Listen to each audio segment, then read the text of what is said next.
글감 찾는 거는 뭐 처음부터 끝까지 계속 해야 되는 과정이고요. 한 회도 빼놓지 말고 계속 해야 됩니다. 그리고 일단 글감이 찾아졌다는 전제 하에서 글을 어떻게 쓸 것인가, 그런 것도 생각해 봐야 되겠죠. 자, 여기 나오는 요 연습 문제, 이거는 굉장히 간단한 거예요. 그런데 이제 글을 쓰기 어려워하시는 분들이 워낙 많기 때문에 글을 어떻게 하면 쉽게 쓸 수 있는가, 그거를 제가 우리 수강생분들 입장에서 연구를 하다가 보니까 이렇게 하면 좋겠다는 생각이 들었어요. 처음부터 이야기를 생각하면서 글을 쓰지 말고요. 첫 단계에서는 요약만 하는 거예요. 요약. 어떤 에피소드가 있잖아요. 머릿속에 쓰고 싶은 이야기가 있으면 처음에 그냥 백제를 딱 놓고 생각하면은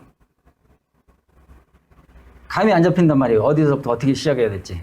그러니까 그렇게 고민만 하지 마시고 첫째, 둘째, 셋째, 넷째, 다섯째 이런 식으로 그 사건에 대한 개요를 한번 적어 보시는 거예요. 지금 여기 나온 방식이 그런 방식이에요. 자, 요거는 글은 아니고 글은 뒤에 나옵니다. 굉장히 짧은 글이고 짧은 에피소드예요. 그런데 어떻게 하냐면 제가 먼저 이야기를 해드리고 그거에 대해서 어떻게 풀어나갈 건지를 설명해 드리겠습니다. 이거는 실제로 있었던 일이고요. 제 이야기입니다. 사무실에서 제가 커피를 타 마시는데 요즘에는 그냥 믹스 커피를 타 마시고요. 예전에는 통을 3개를 따로 준비를 했어요. 커피, 프림, 설탕. 이걸 3개를 합해야지 물하고 섞어서 마시잖아요. 그런데 계속 그렇게 하다가 어느 날 딱 병을 본 순간, 야, 희한하구나. 그 3개의 병들이 다 바닥에 요만큼씩만 남아있는 거예요. 커피도 그렇고, 프림도 그렇고, 설탕도 그렇고. 아, 그러면 이거 뭐 스푼으로 풀 필요 없이 그냥 종이컵에다가 쓸어 담아서 물을 부어서 맛을 봐야 되겠다. 그러고 딱 담았어요. 아무 생각 없이. 그랬는데 맛이 아주 환상적으로 좋았어요. 그래서 만약에 이거를 내가 스푼으로 퍼서 담았으면은 정확한 용량을 알 수 있었을 텐데 좀 아쉽다. 그렇게까지 하고 그 에피소드는 끝난 거거든요. 근데 그것을 글로 한번 써보고 싶은 생각이 들었어요. 별거 아니잖아요. 예, 아주 사소한 이야기예요. 그러니까 뭐 이렇게 생각하실 수 있죠. 여러분이 평소에 겪었던 일 중에서 아주 사소한 일도 충분히 글로 바꿀 수 있다. 그렇게 생각을 하시고 대단하고 철학적이고 어려운 글만 쓰는 게 글이 아니다. 글이라는 것은 아주 쉬운 글에서부터 고난이도 글까지 모두 다 포함하는 것이다. 그렇게 생각하시면 되겠고, 제가 이야기한 것은 굉장히 간단한데 이거를 그냥 백지를 딱 앞에 놓고 한번 써보십시오. 그러면 그때부터 이제 고민이 시작되는 거예요. 그렇죠? 머릿속으로는 안단 말이에요. 무슨 이야기인지. 이야기를 들었으면 이렇게 해서 이렇게 됐구나. 거기까지는 알겠는데 막상 그걸 글로 써보라 그러면 못한단 말이에요. 말로 하라 그러면 하죠. 그죠? 비슷하게 이렇게 재밌게 이야기할 수는 있어요. 근데 왜 그게 글이 안 되느냐. 그게 항상 고민이었잖아요. 그래서 이렇게 한번 해보시자는 거죠. 글을 쓰기 전에 개요를 한번 정리해 보는 거예요. 첫 번째, 커피를 마시려고 커피통, 크림통, 설탕통을 준비했다. 두 번째, 커피, 크림, 설탕이 한 잔 분량만 남아있다. 세 번째, 스푼으로 푸지 않고 통을 기울여서 대충 컵에 담았다. 네 번째, 끓는 물을 부어서 맛을 봤는데 입맛에 딱 맞았다.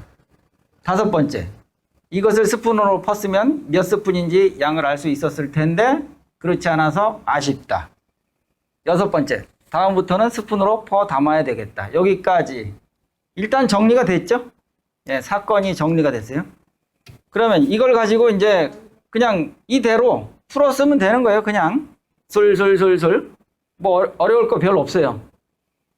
이거는 그냥 서술식으로 쓰면 되는 거니까 묘사가 들어갈 필요도 없는 거고 뭐 공간적 배경, 시간적 배경 그런 걸 생각할 필요도 없고 그냥 있는 그대로 조곤조곤 써나가면 되는 거예요.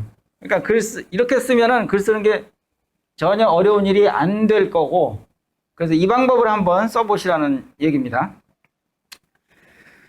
근데 한 가지를 더 생각할 수 있어요. 예를 들면 이게 이렇게 1, 2, 3, 4, 5, 6으로 시간에 따라서 사건이 전개가 됐단 말이에요. 그러면 만약에 순서를 바꾸면 어떻게 될까? 1, 2, 3, 4, 5, 6이 아니라 1, 4, 3, 2, 5, 6 이런 식으로 하면 막 사건이 뒤섞여 버리죠. 안 되잖아요. 연결이 안 되죠. 예. 그러니까 이것도 역시 논리적인 순서라고 보시면 되죠. 시간순에 의해서 착착착착 일이 진행이 되는데 그거를 바꾸면 안 된다. 그렇죠? 그게 다시 말하면 논리예요, 논리. 글쓰기 논리. 자, 그렇게 해서 이제 한번 보겠습니다. 글로 써봤더니 굉장히 간단한 짧은 문장이 됐어요. 커피, 크림, 설탕이 각각의 통에 담겨 있다. 이 셋은 딱 한 잔만 탈 수 있을 정도의 양이 남아있다. 스푼으로 푸지 않고 통을 기울여 컵에 담는다. 끓는 물을 부어 젓고 맛을 본다. 아뿔싸! 스푼으로 또 담았으면 정확한 용량을 알 수 있었을 텐데. 그러니 다음에 이런 맛을 어떻게 내지? 에라 모르겠다. 다음부터는 반드시 스푼으로 떠야겠다. 이렇게 해서 딱 끝맺음을 했어요. 간단하죠? 예, 글이라고 할 것도 없이 간단한데 지금 읽어보니까 아 그렇구나 하지만 반대로 여러분에게 똑같은 주제를 주고 써보십시오 그러면 한참 생각을 해야 돼요.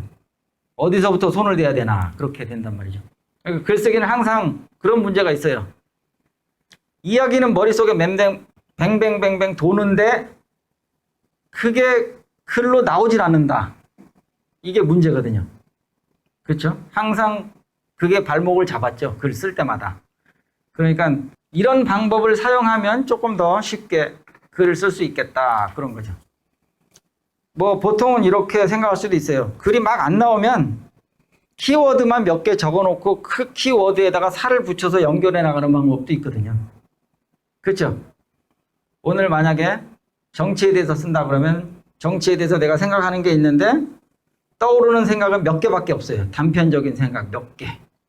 그럼 그거를 그냥 놔두면은 기억에서 이제 조금씩 사라질 거고 사라지지 않게 키워드만 몇 개 적어놓고 그거를 확대하면서 살을 붙여가면서 글을 만들어낸다는 거죠. 예, 그렇게 하시면은 좀 도움이 될 수가 있습니다.